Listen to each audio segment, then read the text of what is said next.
अशरफ की हत्या के मामले से जुड़ी ये खबर आ रही है सामने, जहां पर अब मामला सुप्रीम कोर्ट पहुंच गया है और हत्या की जांच की मांग को लेकर याचिका दाखिल की गई है। वकील विशाल तिवारी ने याचिका दाखिल करके सुप्रीम कोर्ट के रिटायर्ड जज की निगरानी में जांच की मांग की है। ये बड़ी खबर इस वक्त की है। आपको बता दें, अतीक अशरफ की हत्या मामले से जुड़ी हुई खबर आपको बता रही हैं। अब ये पूरा मामला सुप्रीम कोर्ट पहुंच गया है और हत्या की जांच की मांग को लेकर याचिका भी दाखिल की गई है। वकील विशाल तिवारी ने याचिका दाखिल करके सुप्रीम कोर्ट के रिटायर्ड जज की निगरानी में इस जांच की मांग की है। तो परसों बीती रात आपको बता दें कि जिस तरीके से पूरी घटना घटी है, अतीक अशरफ पर ताबड़तोड़ गोलियां बरसाई गई है और मौके पे ही अतीक अशरफ की मौत हो गई है। हालांकि जो 3 हमलावर आए थे वो उन्होंने सरेंडर भी कर दिया। अब तीनों हमलावरों से भी पूछताछ की जा रही है, लेकिन कई ऐसे सवाल हैं जो लगातार सामने आ रहे हैं कि अतीक अशरफ को आखिर मारने के लिए किसने सुपारी दी थी और कौन था जिसने अतीक अशरफ की हर प्लानिंग के बारे में जानता था और कौन से ऐसे बड़े खुलासे होने थे जिसकी डर से अतीक अशरफ की हत्या की गई। और हमारे सहयोगी अलग अलग जगह से हमारे साथ जुड़ गए हैं। राजीव हमारे साथ नैनी जेल से लाइव जुड़ गए हैं। शिवम भी हमारे साथ उमेश पाल के घर से हमारे साथ जुड़ गए हैं। शिवम, आप बताइएगा जरा वहां पर अभी किस तरीके से स्थितियां देखने को मिल रही हैं और उमेश पाल की क्या मां या पत्नी से कोई बातचीत हो पाई है क्या? देखिए, जब से अतीक और अशरफ दोनों की हत्या हुई है उसके बाद से सिक्योरिटी यहाँ पर बेहद ज्यादा बढ़ा दी गई है। 2 दर्जन जवान डिप्लॉयड किए गए हैं। किसी की भी एंट्री अंदर नहीं है, ना मीडिया की, ना कोई भी आम व्यक्ति अंदर जा सकता है जब तक कि उमेश पाल की मां या जो उमेश पाल की वाइफ है वो ना बताएं कि रिलेटिव है। मीडिया की एंट्री प्रॉपर बैन है। मैं आपको दिखा दूं, 1 दर्जन के आसपास पुलिसकर्मी बाहर तैनात किए गए हैं। ये वही जगह है जहां पर उमेश पाल का मर्डर हुआ था। यहाँ से वो उतरकर इसी पतली गली में जा रहे थे। गुड्डू मुस्लिम इसी शॉप पर छुपा हुआ था, वहां से निकलता है और सामने वो मैं आपको बता दूं अंदर घर है। हालांकि मीडिया की एंट्री बंद की गई है सुरक्षा के चलते, लेकिन 1 दर्जन गेट के बाहर पुलिसकर्मी तैनात किए गए हैं, 1 दर्जन अंदर है। सुरक्षा के पूरे इंतजामात हैं और अगर उमेश पाल की मां या पत्नी चाहेंगी तभी हमारी या किसी आम व्यक्ति की एंट्री हो सकती है। क्योंकि जैसे ही परसों ये घटनाक्रम हुआ उसके पहले ही जब असद का एनकाउंटर हुआ था तो उमेश पाल की मां ने कहा था कि अब खतरा थोड़ा ज्यादा बढ़ गया है क्योंकि हो सकता है रिटेलिएट करे अतीक और अशरफ के लोग, अतीक और अशरफ। लेकिन अगले दिन ही दोनों की हत्या हो गई, जिसके बाद से चिंता का विषय थोड़ा ज्यादा बढ़ गया। तो ऐसे में कमिश्नरेट ने सुरक्षा यहाँ पर बढ़ा दी थी, पहले से डबल कर दी गई है, सभी लोगों की एंट्री बंद कर दी गई है। और ये मैं एक बार आपको दिखाना चाहूंगा, ये वही लोकेशन है, अपने दर्शकों को बताना चाहूंगा जहां पर 24 फरवरी को उमेश पाल की हत्या हो गई। आपने विजुअल देखे होंगे, वो इस गैलरी से अंदर जाते हैं। ये वो शॉप है जहां पर गुड्डू मुस्लिम, जिसका अंतिम बार अशरफ ने जिक्र किया था, वो इसी शॉप में छुपा हुआ था।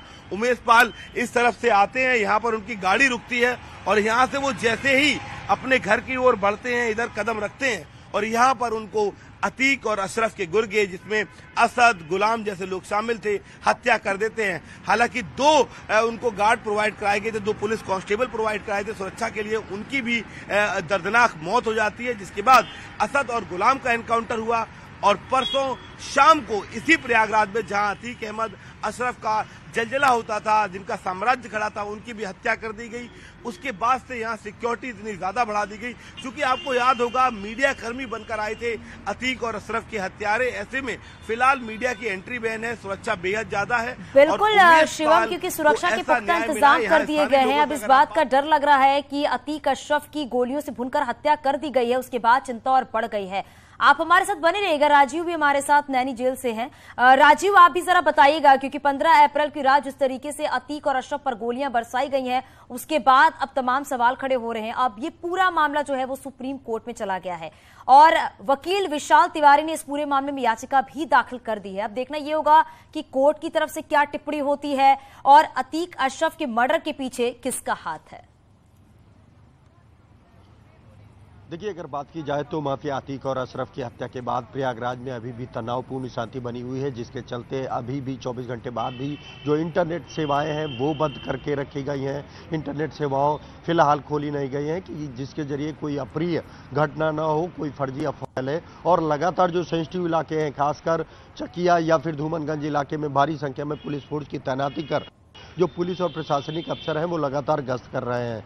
दूसरी ओर जैसा कि आपने बताया कि जो वकील है उन्होंने सुप्रीम कोर्ट में एक अर्जी दाखिल की है कि इस पूरे हत्याकांड की किसी सुप्रीम कोर्ट के रिटायर्ड जज के निगरानी में जांच कराई जाए। उससे पहले योगी सरकार 3 सदस्यीय न्यायिक आयोग की गठन कर चुकी है। ऐसे में अगर सुप्रीम कोर्ट में ये अर्जी स्वीकार भी होती है तो कहीं ना कहीं सुप्रीम कोर्ट राज्य सरकार से जवाब मांगेगा, जिसके बाद राज्य सरकार इस बात की जानकारी सुप्रीम कोर्ट को देगा कि इस हत्याकांड की जांच के लिए एक उच्च स्तरीय 3 सदस्यीय न्यायिक आयोग का गठन किया गया है। उसके बाद देखना ये होगा कि क्या सुप्रीम कोर्ट राज्य सरकार के जवाब से संतुष्ट होता है, उसे कोई अन्य जो मांग की गई है उसके मुताबिक किसी अन्य सुप्रीम कोर्ट के रिटायर्ड जज को इस मामले की जांच सौंपी जाती है। लेकिन फिलहाल जो इस हत्याकांड के 3 प्रमुख शूटर हैं, मोहित, अरुण मौर्य और जो लवलेश तिवारी है, उसको फिलहाल नैनी जेल के इसी परिसर में बंद करके रखा गया है। कल बीती रात को सरेंडर करने के बाद, हिरासत में लिए जाने के बाद पुलिस और एसटीएफ की कई टीमों ने इन तीनों हत्यारों से काफी देर तक बिल्कुल राजीव, बिल्कुल अब इसी बात का इंतजार है क्योंकि अब ये पूरा मामला सुप्रीम कोर्ट में है, तो देखना ये होगा किस तरीके से इस पूरे मामले की जांच होगी। बहुत शुक्रिया इस पूरी जानकारी के लिए।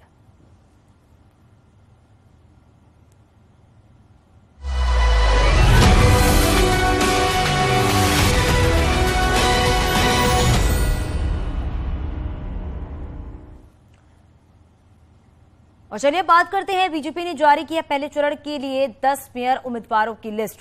कई मौजूदा मेयरों के टिकट भी काट दिए गए हैं और कई नए चेहरों को मौका दिया गया है।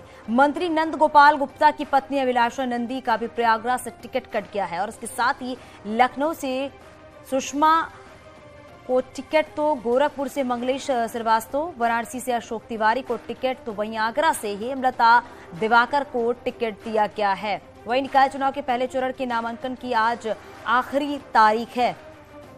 ये बड़ी खबर इस वक्त की है। बीजेपी के मेयर प्रत्याशी कौन है वो हम आपको बता रहे। गोरखपुर से मंगलेश श्रीवास्तव को टिकट दिया गया है। इसके साथ ही लखनऊ से बात करें, सुषमा खरकवाल को टिकट दिया गया है। वाराणसी से अशोक तिवारी को टिकट दिया गया है और प्रयागराज से उमेश चंद्र केसरवानी को टिकट दिया गया है। बताया ये जा रहा है कि कई मेयर के टिकट काट दिए गए हैं, तो कई नए चेहरों को भी मौका दिया गया है।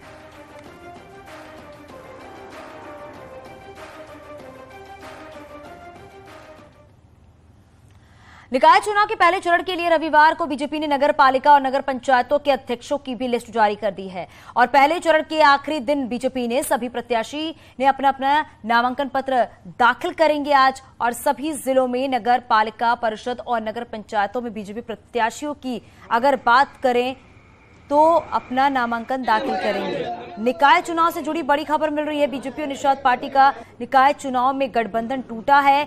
बीजेपी के सहयोगी दल निषाद पार्टी ने बीजेपी के खिलाफ उतारे हैं अपने प्रत्याशी और बताया ये जा रहा है कि निषाद पार्टी ने निकाय चुनाव को लेकर पहली सूची जारी भी कर दी है